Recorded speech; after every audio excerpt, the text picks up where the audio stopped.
Welcome to Afterburn Soccer. Stand up and get ready to take a blow. You have the confidence that you can accept the blow. As a point of interest, none of my men wear protection in the ring. None. After all, you wouldn't want your attacker to get injured. That hurt my foot. And we want the fans out of their seat. We want to score goals. We want to get them, momentum on our side. And then on the flip side is when we don't have the ball we got to be dogs. We got to be dogs about the ball, and it can't be one or two dogs. It's got to be 11. So we're excited. I'm sure it's going to be a lot different now because everyone is hungry. Everyone is just ready to win every game.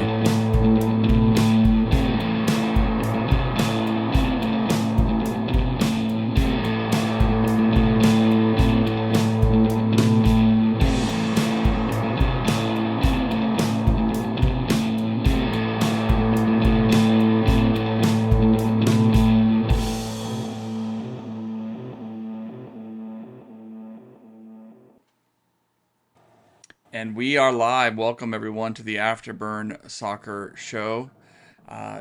Whether you're watching from afar, you are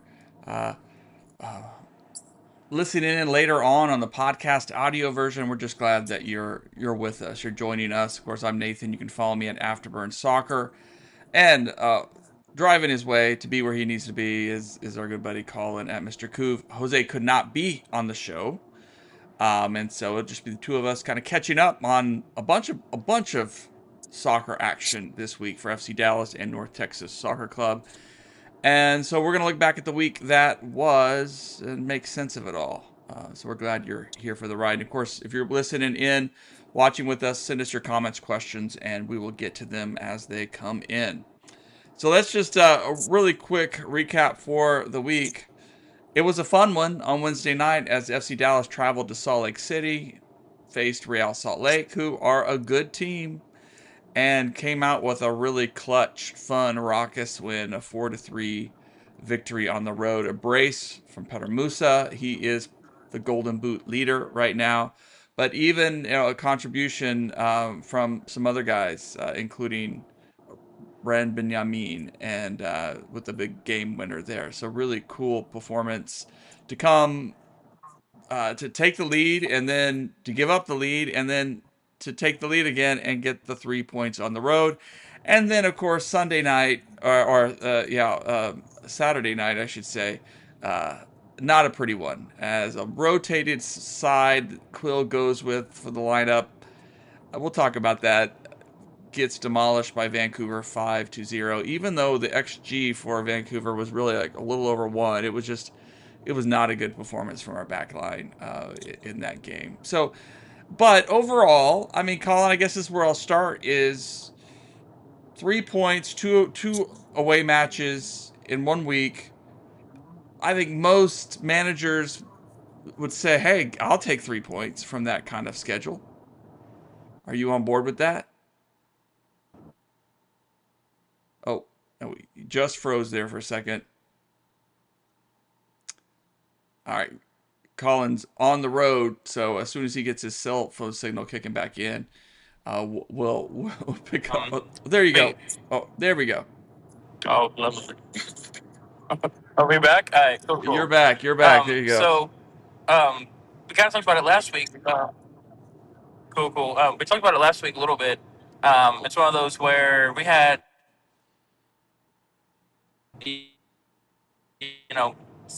and then Vancouver on Saturday. So we had all that travel, 3 games in 7 days. 2 days are rested between each game, which 1 day is usually only used for travel. So really 1 day to prepare for each game. I was talking with a couple of the guys at the watch party because I was fortunate to be in Dallas doing card shows and everything for my job, which I'm going to selfishly plug. If you're on Instagram, follow me on Coos_cards.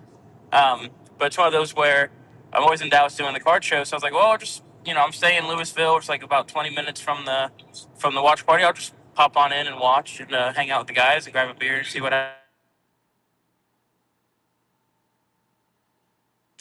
happens. Right. And Nico, and even with Lucien, we had an all right road record.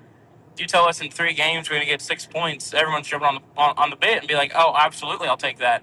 I remember we were happy with just maybe 3 points, whether that's just 1 win or that's 3 draws.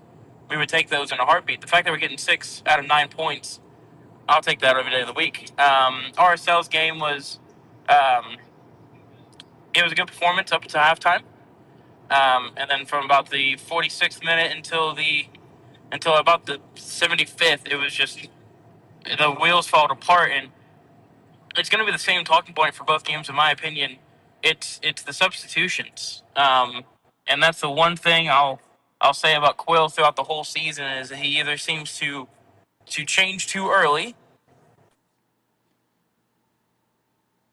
That is, yes, I understand we're on a huge road game.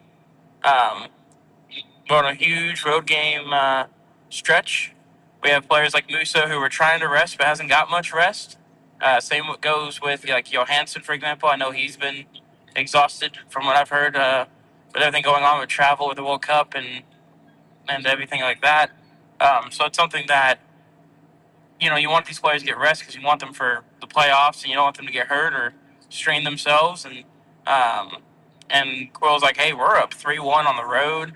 We're really good defensively on the road, and we fight on the road. I think I can take off, Musa, and I can take off my up front duo, and it just crumbled us. I mean, the main reason we were able to hit on the counter so effectively is because we had Musa being able to service, or Moreno being quick enough to service Musa. 2 of our attacks that led to goals were counterattacks. So it's one of those things where you take off that counterattacking ability, you're keep us in the game offensively.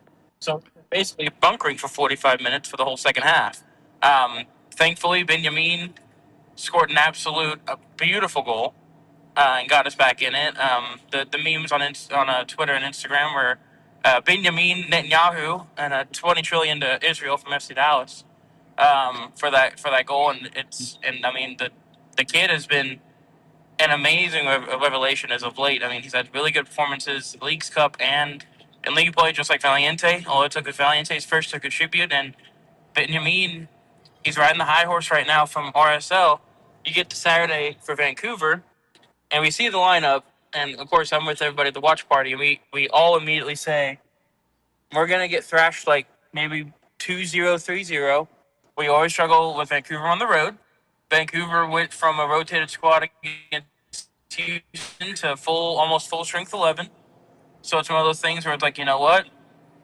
We're going to get probably killed. Let's just hang out and have a good old time and just have good vibes.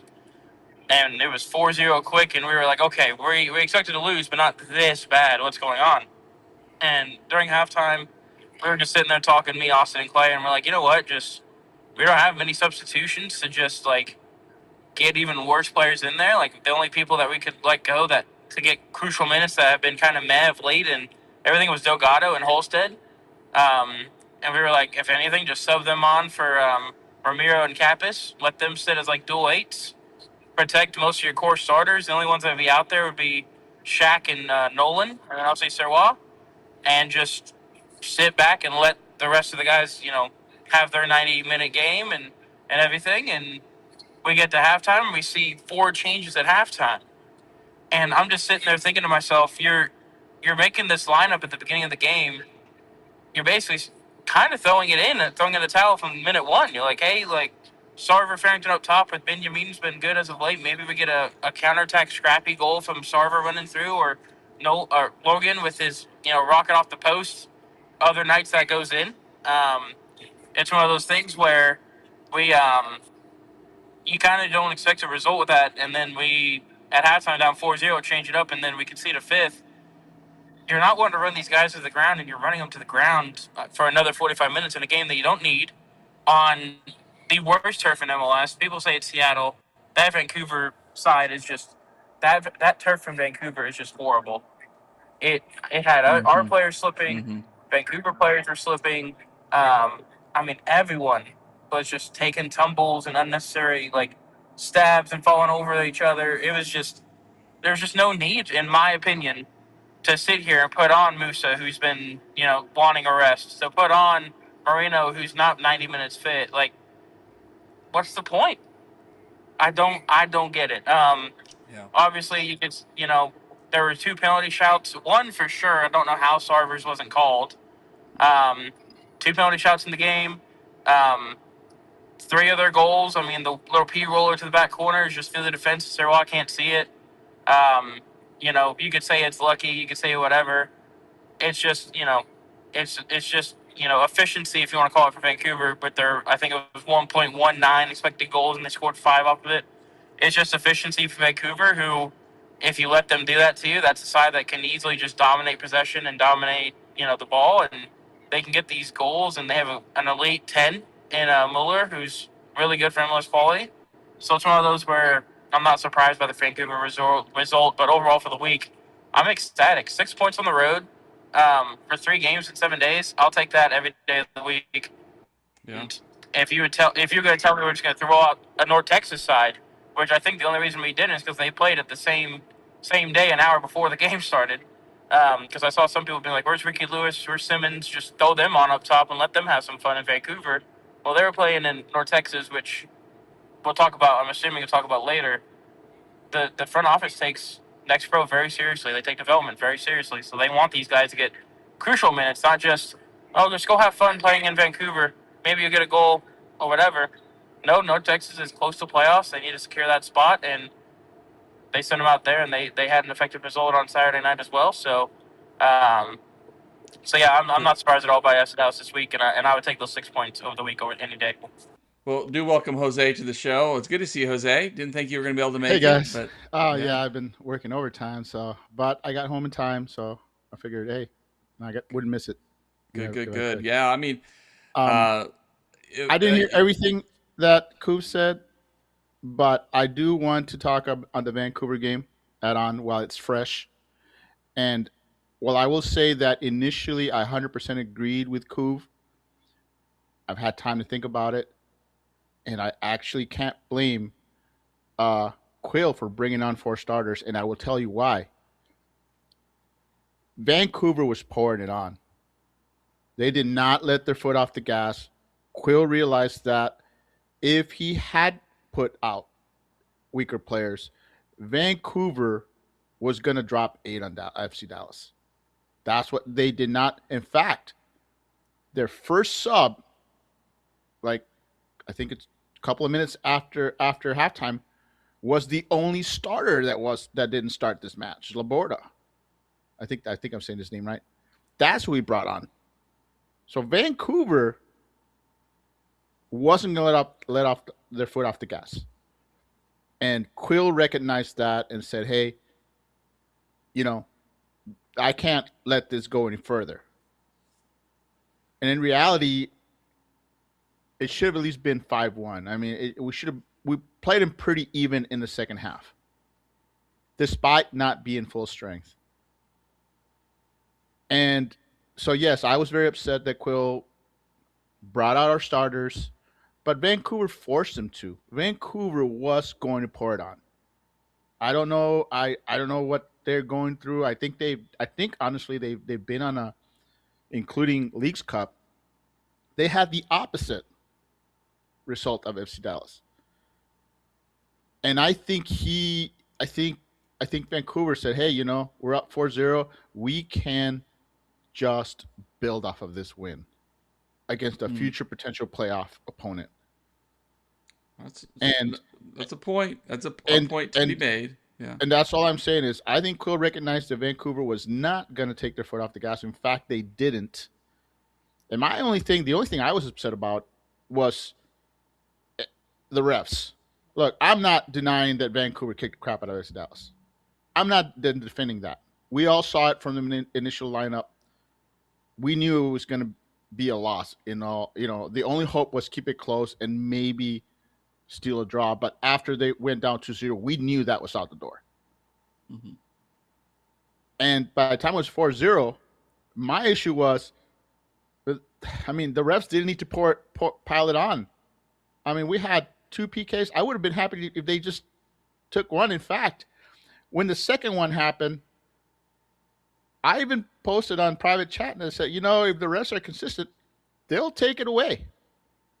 And that's exactly what happened. They were consistent, and I don't know. I don't know that maybe they just wanted the game over. They're like, they didn't do FC Dallas any favor, and it was already a beaten team.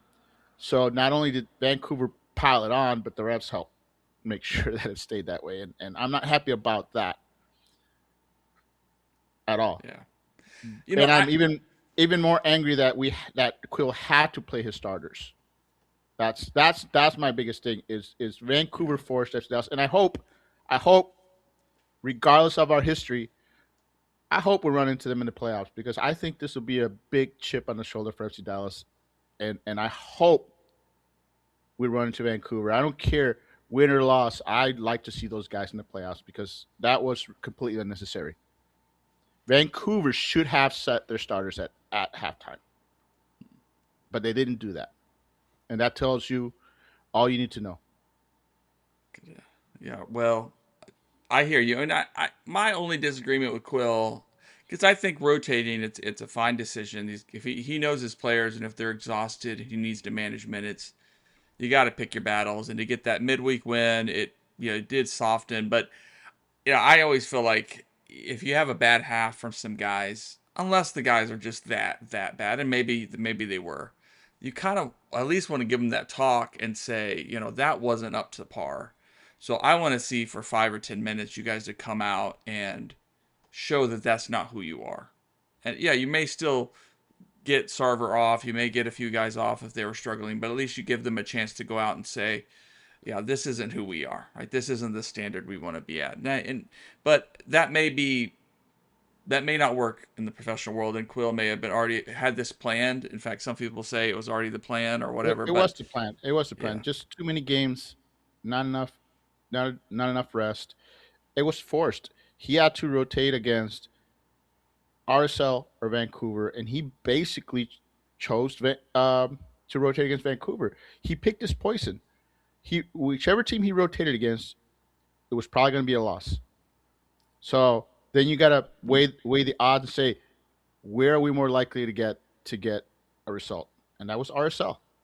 So I want to say he did that right. I know some of us are like, well, why did you pull players at halftime? But he was trying to save those legs. And, it is what it is. But I think he chose correctly. It's just sad that the whole Vancouver thing kind of takes away some of that shine. But in all honesty, I think this team can still hold its head high and still an impressive road team. And I'm sure that they'll bounce back. I mean, my boy Nolan Norris, it was like a deja vu of going to ground, missing the tackle on that attacker, and then it was just like Toluca, Vancouver, that just shows the quality Vancouver has. That Nolan makes the miss, and then it's just, I'm going to square this ball and we're going to put it away. Just classic, good old fashioned soccer. You could tell Vancouver. Yeah, I think Vancouver has had some ups and downs over the past few weeks. They've had opportunities and not put them away, and they saw a chance to put them away and get those demons off their back. So hey, I mean, credit to them. They're a good team. There's a lot of talent on that team, and at one of these matches, it was going to fall apart a bit for FC Dallas. On the other hand, I take positives. I mean, I love that Josh Torquato went the full 90. I mean, this kid, he's got a lot of minutes from North Texas under his belt. He's had a couple cameos with the first team. We keep talking about that we need competition for Bernie at that left wing back position. We need a kid who can help with defense, but also help get forward. And he had a great tournament with the U20s. And so got to give the guy minutes. Got to give him minutes to build up his confidence, to get the speed under him, to develop. And so I hope we see him some more and appreciate that Quill gave him that run out. and he almost had a chance to goal. I mean, that's the other thing about this match is that it could have been 5-2. It could have been 5-3. It could, and even a goal. You score a goal, and all of a sudden Vancouver gets a little doubt. They get a little more defensive, and so they hesitate maybe, and who knows what can happen. North Texas head coach John Gall always says goals change games, right? He's like, which is kind of easy thing to say, but yeah, Torquato had an opportunity. If he had just settled it, and he would have had a touch, plenty of time to make a touch or two and score. I mean, Logan Farrington, I don't know why he is so streaky, and one day he looks dominant, he looks MLS starter level, and the next moment it's like he just can't get the ball out from under his feet. It's just it's frustrating. So a weird one, a weird game that you look back on and say, hey, put it behind you, get some rest this week. It's going to be a tough one against St. Louis. Wait, are we playing St. Louis? I think so, yeah, and because North Texas is as well. So, put it behind you, get some rest, get some home cooking, and then get back at it because there are points to be had for this team. It was, yeah. And let's not panic. Let's face it, there were some players that deserved to get some minutes. You're talking Sarver, you're talking Farrington. Benjamin gets rewarded for his excellent performance at RSL with a start.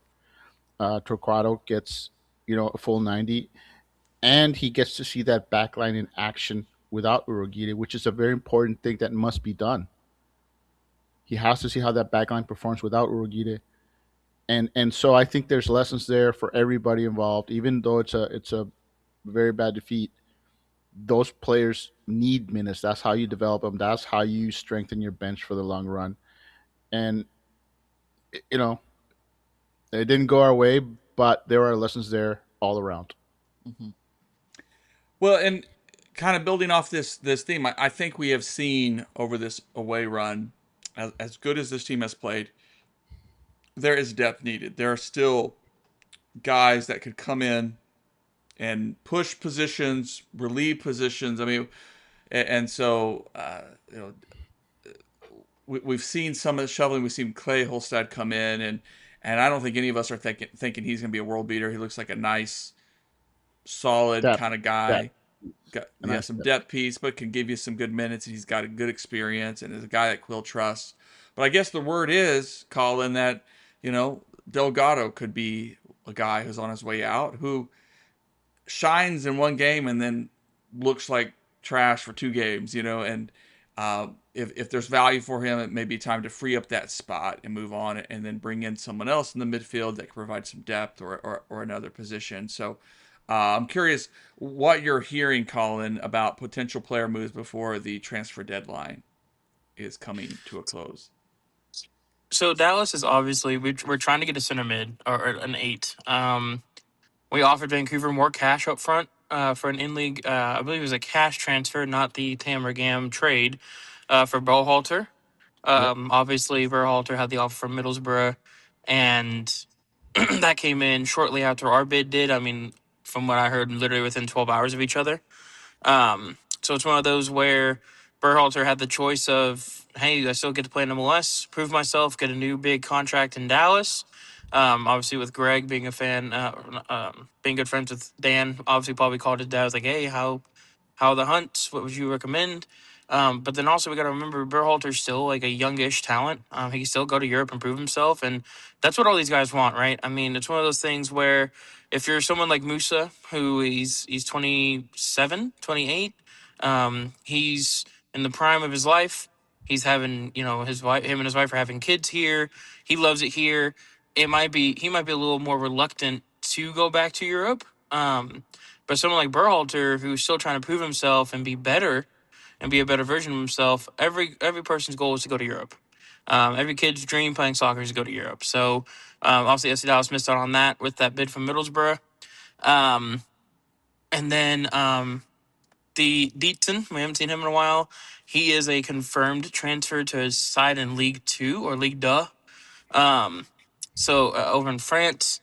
So we should hear an announcement about that, I would assume, here in a couple of days. Delgado, it's a tricky one.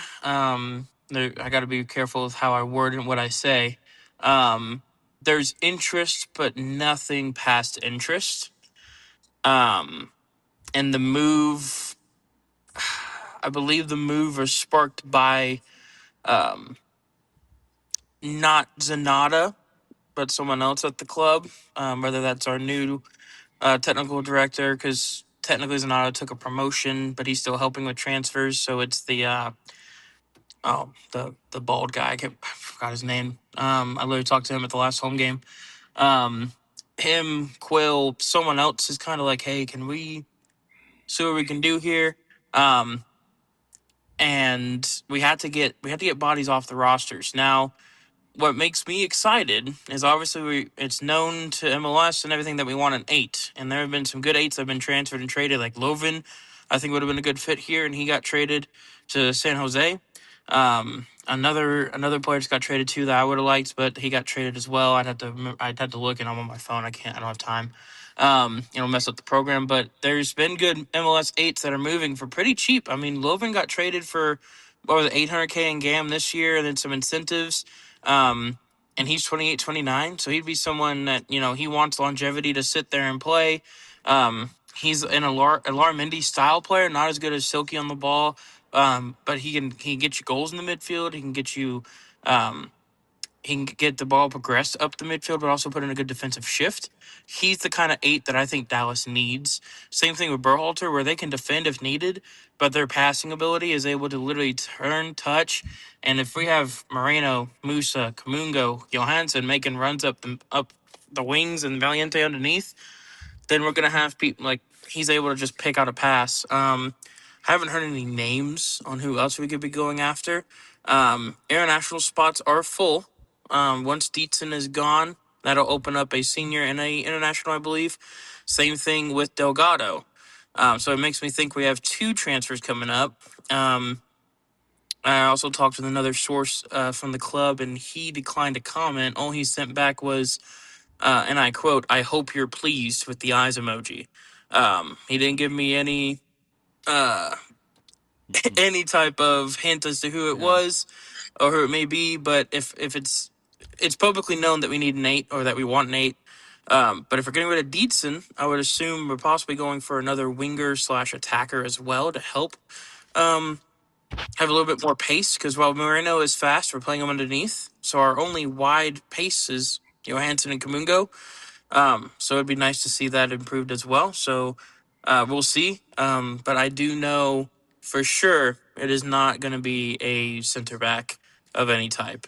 Dallas is very happy with the center back rotation, especially with Lalas coming on and doing pretty well this week when he was needed, showing that he still has the quality to be a good depth piece. And then they're also, from what I'm hearing, ecstatic about the potential for promoting some North Texas SC center backs for next season. So it's one of those where center backs are definitely not going to be a signing unless we lose center backs, which Osaze should be staying with us amidst the championship teams calling and asking about his availability. Yeah, interesting. Yeah, I think that makes sense. I mean, it makes sense. An 8, another body in the midfield, and someone to push guys, but also maybe provide some stability. Because we've seen, I think Ramiro, has been dealing with injuries. He's working his way back, but so he's lost a little step there. It seems like he's not quite as effective as maybe he was last season, and that's unfortunate. But and we've heard rumors or two about him as well, potentially, but. So I just want to, not that I have any information or nothing. Just wanted to say that we all know that Dallas needs to make some adjustments. Add some players to certain areas that are pretty thin. And so you have to look across the roster and ask yourself: is there any commodities, anyone that has value that can be traded? And unfortunately, Delgado is a commodity for this team. He is a player that can perform at a high level. Not always. He's very young. People forget this guy is young, and that's where his value lies. He's being. I mean, I don't know if there's much behind it, but I hear that he's being looked at from teams in England, and I couldn't. Definitely not Premier League, but I wouldn't be surprised if his championship level teams looking at him. Like I said, nothing solid, but he's a young player, and with Valiente and Moreno stepping up their games as we've been asking to, Delgado is the odd man out. Valiente has pretty much solidified his position ahead of Delgado. And Moreno being a DP, even if he plays him evenly, Moreno's going to get the call. And the fact that Delgado didn't play at all against Vancouver in a full rotation match tells you one of two things. One, they're going to move him, or two, he's injured because, FC Dallas doesn't like to report injuries. But he wasn't on the injury report. So it tells you they didn't want a chance of getting injured on a horrible turf surface. And remember, it's the fact that he's young. That's his value. That's where his value lies. He has performed inconsistently as a young player would be. And frankly, Delgado is one of those players that needs regular playing time to improve, not the in and out rotation that he's getting. So if he goes, if something happens, it is late in the window, and these things don't happen overnight. Even if there's interest and an offer's made, there's no guarantee that it comes in on time. So we don't know how serious it is, or if there will be. But I'm saying I would not be surprised if Delgado moves, because he is a commodity. He is someone that they can move and clear room to bring somebody else. And I will say that the fact that they went after Berhalter shows you that they were swinging big. Yeah. They understand that they're one player away from being an actual contender. But it has to be the right player. And I'm not saying I'm not saying that they're going to be better than the Vancouver LAFCs, but the way they're playing and the style they play with the right player that can help that midfield not get run over and complete a couple of passes, that will elevate the team all the way around. And I think they see that, and I think they're not just going to bring in some 38, 39-year-old guy that still has it. I think they're looking for somebody that can come in and be a contributor for more than 1 year, for several seasons. So it has to be the right player, and I'm hoping that that's what it is. Berhalter, I would have been excited if they got him, but let's face it, Vancouver was not going to trade him to a rival. Yeah. So yeah, would have been a big time move. I mean, I've been so excited. And the fact that they tried to get him, that's what excites me. That's what I want to see. If you're going to go for one player, if you're only going to add one player, it needs to be a player that's not just going to be, it can't be a Halstead. Nothing against Halstead. He's a depth piece. We don't need a depth piece. We need somebody that can come in, and if they're not a guaranteed starter, it has to be a player that is going to push one of our starters at several positions of need. That's what I want to see, and I hope something happens. I'll be happy either way. If I like Delgado. Yes, he's infuriating, but this team has a lot of players that will take turns infuriating you. Yeah. So I don't think he infuriates me any more than anybody else. And in fact, most of the times he's had big games is when we were all busy trashing him. We're all busy, tell him to get yanked or this and that, and then boom, he scores, and we're like, okay, sorry we said anything. And that's just the way he is. But I'm carrying on, but I just want to throw that out there. Well, good. Well, shifting gears really quick. I appreciate all that wisdom. And that's exciting. I mean, we got another week or so before the window closes, so we'll see. We'll see what comes up for FC Dallas. So fans, and we'll be looking at that. Turning to North Texas Soccer Club, they had their final 2 home games of this sort of home stretch they've been on, and I made the point last week that this was really needed 2 big wins. That didn't happen, and yet not a bad week considering how the team has been struggling and been very uneven. They did get 4 points. They got a shutout against Austin FC2, who are one of the better teams in the Western Conference, MLS Next Pro. You get the penalty shootout win, and then come up clutch with a goal to tie Minnesota United FC2, and then get the penalty shootout win. So 4 points from 2 home matches. They're still they're at the bottom edge. They're on the outside looking in, just barely, but they're still in the mix for playoff contention. And if they can just, again, put it together, string a few results together, with how congested it is, there's a lot of possibilities for them to still make it in. And of course, Sherda had a little birdie today, drop some news that Davian Kimbrough, this is the Phenom who came from Sacramento Republic, joined North Texas, has been getting a few minutes here and there. He got invited, got called up to the Mexico U17s, which is a great thing for the North Texas program. Unfortunately, did suffer an injury against Austin FC2, so he will have to miss it, but there's still a sense that he is going to be a definite for the U17 World Cup for Mexico, representing Mexico. And that's just a great thing to help, I think, FC Dallas organization continue to say, look, come through our pipeline. We're going to make sure you get opportunities internationally. You get opportunities to shine, to develop. We and kids.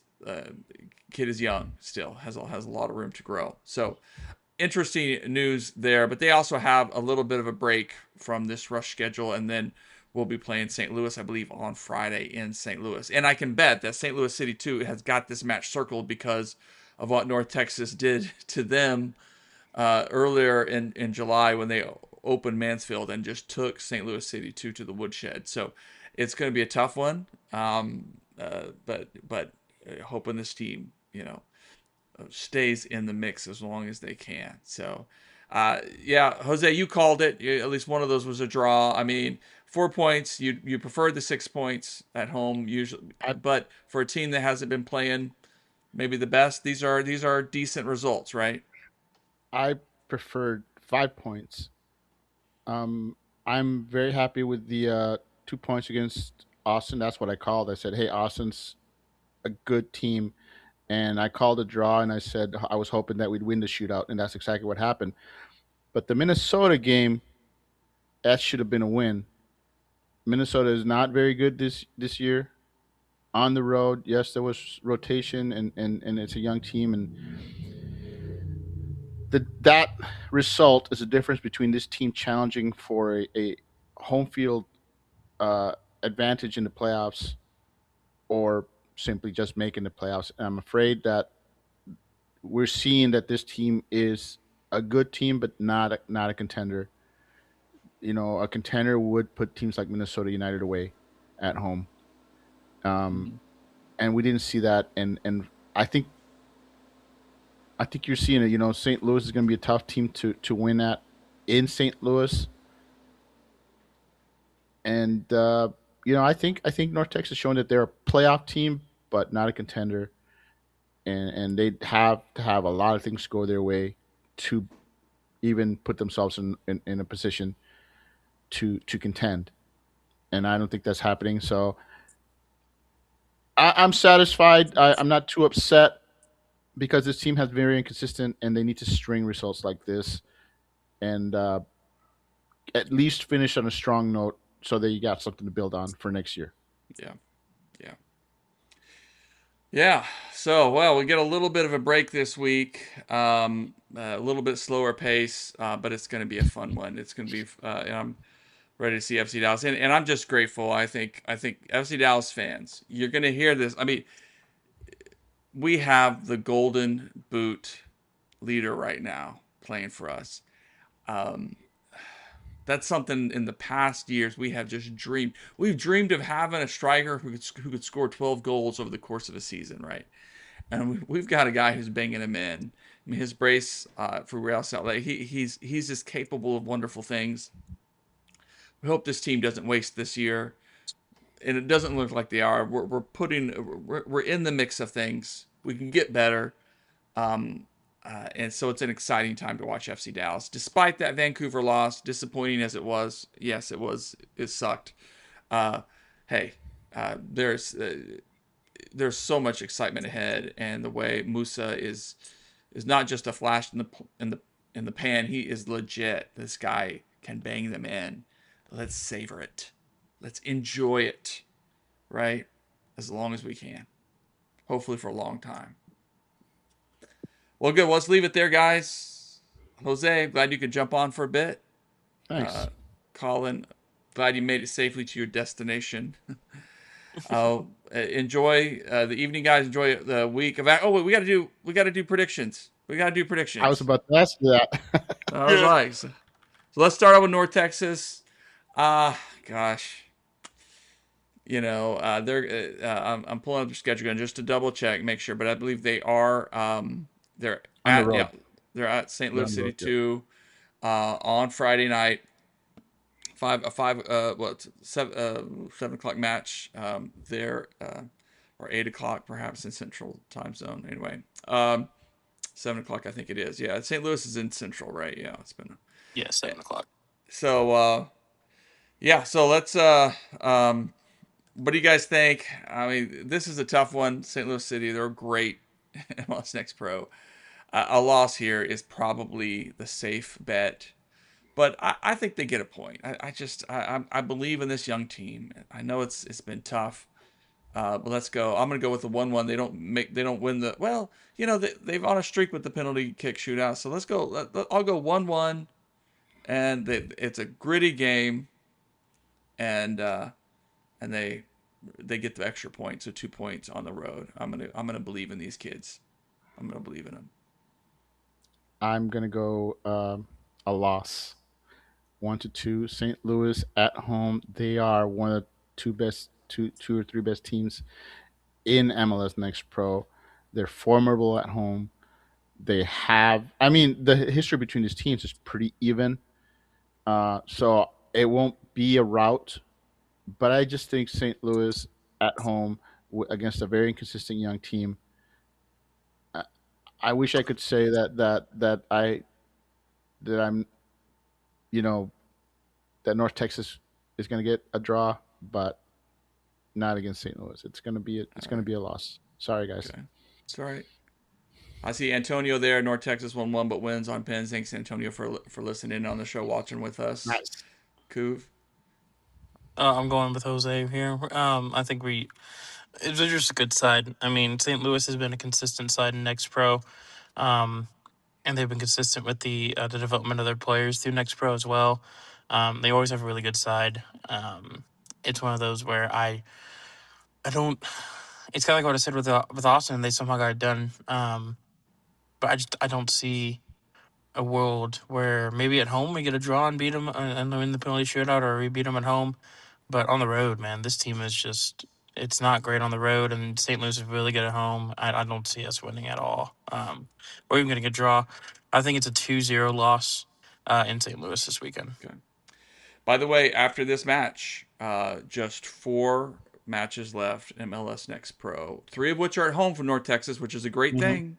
It's a big deal. There is an opportunity for this team to make that run and put themselves right there. So keep an eye on that.